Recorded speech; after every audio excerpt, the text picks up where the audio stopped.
Hello student, my name is Manish. आज मैं लेकर आया हूँ छत्तीसगढ़ बोर्ड कक्षा 12वीं विषय जीव विज्ञान असाइनमेंट नंबर 3 माह अक्टूबर का उत्तर।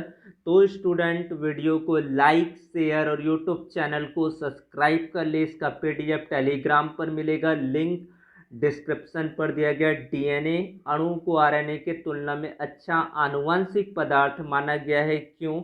यह सर्वमान्य हो चुका है कि डीएनए आनुवंशिक पदार्थ के रूप में कार्य करता है। फिर भी यह स्पष्ट हो गया कि कुछ विषाणुओं में आरएनए, टोबैको, मोजेक वायरस, क्यूबेटा आदि आनुवंशिक पदार्थ। आनुवंशिक पदार्थ इतना स्थायी होना चाहिए कि जीवन चक्र की विभिन्न अवस्थाओं, उम्र या जीव की शरीर क्रिया में परिवर्तन से इसमें परिवर्तन नहीं होना चाहिए। आनुवंशिक पदार्थ का स्थायित्व उसकी एक प्रमुख विशेषता है जो ग्रिफिथ के रूपांतरित कारक से स्पष्ट है, जिसमें ताप से जीवाणु तक की मृत्यु हो जाती है। लेकिन आनुवंशिक पदार्थ की कुछ विशेषताएं नष्ट नहीं हो पाती। डीएनए के परिपक्ष में इस बात को अच्छे ढंग से समझ सकते हैं। डीएनए के दोनों रज्जु कैसे होते हैं? एक दूसरे के पूरक होते हैं, जो गर्म करने पर एक दूसरे से अलग हो जाते हैं, लेकिन पुनः उचित स्थिति आने पर एक दूसरे से जुड़ जाते हैं। आरएनए के प्रत्येक न्यूक्लियोटाइड पर दो हाइड्रोक्सिल समूह मिलता है या क्रियाशील समूह, जिसमें आरएनए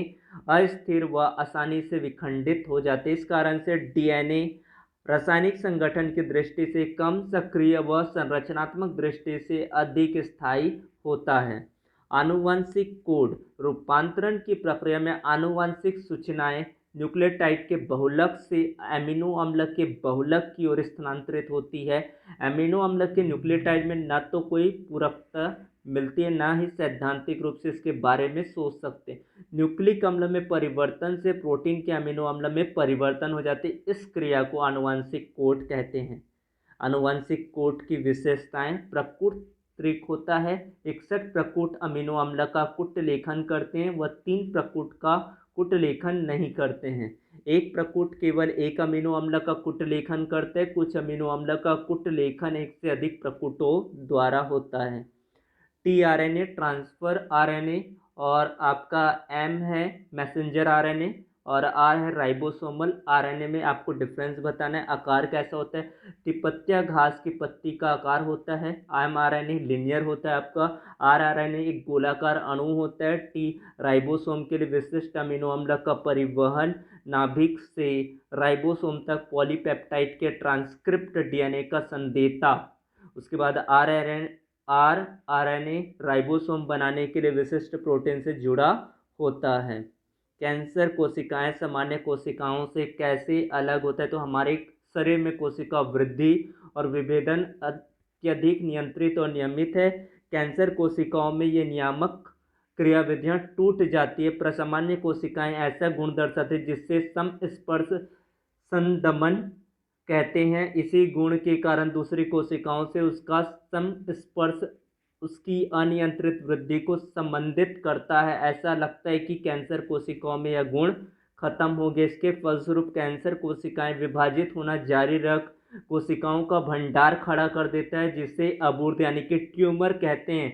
दो तरह का ट्यूमर्स होता है आपका, एक होता है आपका सुदम, दूसरा होता है दुर्दम। सुदम अर्बुद आपका सामान्यतः अपने मूल स्थान तक सीमित रहते हैं, शरीर के दूसरे भागों तक नहीं फैलते हैं, इन्हें मामूली क्षति होती है। दूसरी ओर दुर्गम अबूर्त कोशिकाओं का पुंज होता है, जो न्यूक्लियर प्लास्टिक कोशिकाएं कहलाती है। निम्नलिखित रोगों का संक्रमण, उनका लक्षण बताना है। अम्बीबता, ये क्या होता है आपका? परजीवी से अम्बीबता होता है आपका। ये किस वजह से होता है? हिस्टोलिटिका नामक प्रोटोजोन के कारण होता है। और इसका लक्षण की बात करें तो ये किस में होता है आपका? परजीवी को संक्रमित व्यक्ति के मल से खाद्य पदार्थों तक ले जाकर उसे संदूषित कर देती है। हैजा किसकी वजह से होता है? विब्रियो कोलेरी नामक जीवाणु के द्वारा होता है। उल्टी दस्त इसका विशिष्ट लक्षण होता है। मलेरिया की बात करें तो प्लाज्मोडियम नामक एक बहुत ही छोटा प्रोटोजोवन मलेरिया के लिए उत्तरदायी होता है। मादा एनाफिलीज मच्छर में मानव इस तरह का रोग संचरण करती है। प्रोटीन संश्लेषण, प्रोटीन सिंथेसिस को आपको समझाना है। एमआरएनए मैसेंजर आरएनए की सूचना के अनुरूप प्रोटीन का निर्माण होना अनुवादन कहलाता है, जिनमें प्रत्येक ट्रिपलेट एक प्रकार के अमीनो अम्ल का संकेत होता है। जीन के कोडॉन अमीनो अम्ल के अनुक्रमों को संदेश देता है। इन संदेशों के अनुरूप अमीनो अम्ल की पॉलीपेप्टाइड श्रृंखला का संश्लेषण अथवा प्रोटीन के संश्लेषण की क्रिया को अनुवादन ट्रांसक्रिप्शन कहते हैं। ये 3 स्टेप पर होता है सूत्रपात। इनिशिएशन कैसा होता है? कोशिका द्रव्य में एमआरएनए के समीपस्थ छोर एक राइबोसोम जुड़कर दूसरी छोर की ओर खिसकने लगता है। ज्यों ही इस राइबोसोम एमआरएनए पर एयूजी सूत्रपात कोडॉन मिलता है, त्यों ही प्रोटीन का संश्लेषण प्रारंभ हो जाता है। इस सूत्रपात कोडॉन कहते हैं। यह कोडॉन मिथियोनिन नामक अमीनो अम्ल के लिए होता है। एंटी कोडॉन युक्त टीआरएनए मिथियोनिन अम्ल को लाकर एयूजी कोडॉन को सौंपकर चला जाता है। दीर्घीकरण होगा आपका नेक्स्ट स्टेप। दीर्घीकरण के बारे में आपको बताना है। फिर नेक्स्ट आपका लास्ट स्टेप होगा इसका टर्मिनेशन, यानी कि समापन होगा। एमआरएनए अणु उपस्थित यूएए, यूएजी, यूजीए कोडॉन समापन कोडॉन कहते हैं, क्योंकि इन कोडॉन्स के लिए कोई अमीनो अम्ल नहीं होता है। जब राइबोसोम समापन कोडॉन पर पहुंचता है तो किसी भी प्रकार के अमीनो अम्ल के ना आने से प्रोटीन का निर्माण की क्रिया समाप्त हो जाती है। इस तरह से आपको सारा स्टेप्स लिखना है। Thank you for watching video. Subscribe channel. Thank you.